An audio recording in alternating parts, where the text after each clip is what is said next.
How to link your bank account with your Binance account. Hey guys, welcome back to the channel. In today's tutorial, I'm going to show you how you can easily link your bank account with your Binance account. So without any further delay, let's just jump right in. First thing first, you need to go ahead and open Binance application on your device. Make sure that you're logged in as well.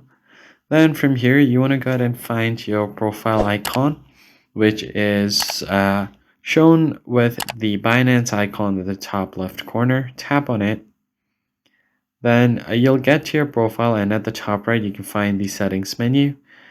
Head over there, and from your settings, you want to go under payment. You have payment methods. Tap on payment methods. And under payment methods, you also have multiple options like P2P settings and P2P payment methods. Just head over to the second P2P payment methods. Now, if you have added something previously, it's going to be shown right here. But if you haven't already done that, you can easily add a payment method and connect your bank. So let's just tap on add a payment method.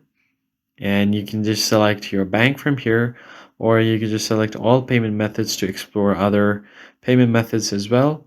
Search for your bank and click on it. Once you have selected your bank, enter your bank account number, then your full name, your bank branch, the phone number, and then just tap on confirm. Once you do that, your bank account should be linked with your Binance account. And that's about it, guys. If this tutorial helped you out, make sure you hit the like button on the video and subscribe to our channel to get notified about our latest updates as well. I'll see you on the next one.